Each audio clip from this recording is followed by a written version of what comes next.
ऊर्जा मंत्री प्रद्युमन सिंह तोमर केंद्रीय मंत्री ज्योतिरादित्य सिंधिया से बोले, ग्वालियर पिछड़ रहा है, आपको आगे आना पड़ेगा। ऊर्जा मंत्री प्रद्युमन सिंह तोमर ने ग्वालियर चंबल संभाग के लिए बड़ी मांग की। ग्वालियर चंबल संभाग के लिए प्रदेश के मुख्यमंत्री प्रधानमंत्री नरेंद्र मोदी से मिलकर चिंता करनी होगी, क्योंकि हम जानते हैं जो आपके अंदर दर्द पीड़ा है वह किसी से छिपी नहीं। आपके परिवार ने सब किया। मेट्रो रेल अब चल रही है, लेकिन 1950 में भी ग्वालियर में चलती थी। जब मध्य भारत हुआ करता था तब ग्वालियर चारों महानगरों में सबसे बड़ी औद्योगिक नगरी थी। लेकिन महाराज अब ग्वालियर पीछे जा रहा है। महाराज आपसे निवेदन है, विनती है, कुछ मजबूरियां होंगी लेकिन आगे आना होगा। मुझे आपके दरवाजे पर बैठना पड़ेगा। सबसे ज्यादा प्यार अपने माँ बाप अपने बेटा बेटी को करते हैं, और प्यार सबसे ज्यादा प्यार ये सिर्फ रोटी कपड़ा और मकान नहीं है। सही स्नेह और प्यार है उनके अनुकूल वातावरण बने। और वातावरण कब बनता है? जब हम खुद अच्छे होते हैं। उनके लिए ये वातावरण बनाना जरूरी है, और उस वातावरण को बनाने को हमारे परिवार के मुखिया श्रीमंत ज्योतिरादित्य सिंधिया जी ने, आप पढ़ के यहां से जो भी डिग्री लें, एमए करें, एमए इतिहास में करें, साइंस में एमएससी करें, जो भी डिग्री आपको मिले, पर पढ़ने के बाद अगर हम पलायन करके ग्वालियर से बंगलौर जाएं, नोएडा जाएं, पीथमपुर जाएं, ये ना हमारे माँ बाप चाहते हैं ना हमारा परिवार चाहता है। वो चाहता है कि हम ग्वालियर में रहें, और ग्वालियर में रहें या इर्द गिर्द में हमारा जो भी रोजगार के संसाधन तैयार हो। ये काम हमारे परिवार के मुखिया श्रीमंत ज्योतिरादित्य सिंधिया बखूबी कर रहे हैं। क्या आप देखिए एयरपोर्ट, जिन्होंने इसमें से देखा हुआ, कितने लोगों ने देखा है मुझे नहीं पता, देखा है? उठाना हाथ अगर एयरपोर्ट देखा है तो एयरपोर्ट देखने के बाद आपके मन को कैसा लगता है आप महसूस करेंगी। रेलवे स्टेशन ग्वालियर का बनकर तैयार हो रहा है।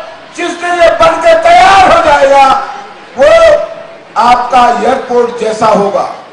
बस अड्डा बनकर तैयार हो गया, बस अड्डा बनकर तैयार हो गया अंतर्राज्यीय, तो हमारे घर पे हमारा मेहमान, हमारा रिश्तेदार कोई भी आएगा, या तो ये विमान से आएगा, रेल से आएगा या बस से आएगा, तीनों जगह पर वो उतरेगा तो देख करके क्या करनी होगी, करनी होगी और करनी होगी।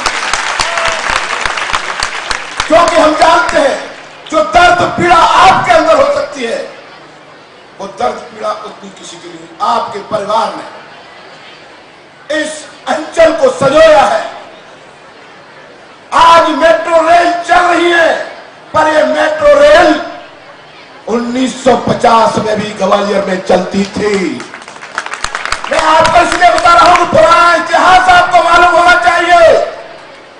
आपको मालूम होना चाहिए कि ग्वालियर का मोती झील का फिल्टर प्लांट सबसे पहले स्वतंत्र भारत में बना था, और 2 मंजिला के ऊपर पानी प्रेशर के साथ आता था।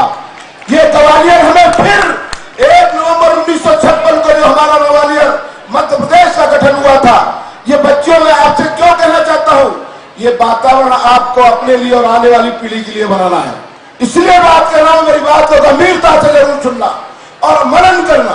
ये 1 नवंबर 1956 को मध्य प्रदेश का जब गठन हुआ था, तब ये ग्वालियर मध्य प्रदेश के चारों महानगर भोपाल, जबलपुर, इंदौर से नंबर 1 था। यहाँ जेसी मिल, सिमको, स्टील फाउंड्री, ग्रेसिल, सारी फैक्ट्रियां थी, औद्योगिक नगरी थी। सीवर लाइन पहले अच्छी डली हुई थी। तो आज मेडिकल कॉलेज मध्य प्रदेश से गठन के पहले सिंधिया स्टेट ने स्थापित किया था। आज हमारा ग्वालियर थोड़ा पीछे जा रहा है, और जब ग्वालियर की उन्नति, हमारे ग्वालियर की उन्नति होगी तो आपकी उन्नति होगी कि नहीं होगी? अगर मेरी बात से सहमत हो तो उठाओ हाथ, नहीं हो तो मत उठाओ। मेरी महाराज श्रीमंत ज्योतिरादित्य सिंधिया जी साहब, आपसे सेवक की विनती है कि आपको आगे आना ही पड़ेगा। कुछ मजबूरियां हो सकती हैं, उस सीमा रेखा को आपको ही लांघना पड़ेगा। इस सेवक की इतनी विनती है कि हजारों बच्चियां जो बैठी हैं, इनका भविष्य आपके ऊपर है। और ये सेवक आपको विश्वास दिलाता है कि आपने एक चीज और कह के बस 1 मिनट में बात खत्म करूंगा। महाराज, आज ये प्रद्युम्न सिंह तोमर यहां खड़ा हुआ है, मेरा जैसा साधारण व्यक्ति, बहुत ज्यादा पढ़ा लिखा नहीं, बहुत ज्यादा पैसे वाला नहीं, पर एक साधे सब सदे और सब साधे सब जाए। मैं राजनीतिक लोगों से भी कहना चाहता हूं कि राजनीति में धैर्य और संयम रख करके काम करना सीखो, जल्दबाजी में कुछ नहीं रखा। ग्वालियर अभी तक से चर्चा के दौरान ऊर्जा मंत्री प्रद्युम्न सिंह तोमर ने कहा, देखो मेरे मन की जो बात है वो मैंने कही है, ये कोई राजनीतिक मुद्दा नहीं है। हमारा ग्वालियर के लिए हमको बात जो करनी चाहिए वो मैंने कहा है। मैंने कहा है ग्वालियर पुनः औद्योगिक नगरी बने, उसके लिए हम सबको मिलकर काम करने की जरूरत है। और वो महाराज से मैंने कहा है कि देश के यशस्वी प्रधानमंत्री माननीय नरेंद्र मोदी से, माननीय मुख्यमंत्री से मिलकर ग्वालियर में पुनः उद्योग स्थापित कराने की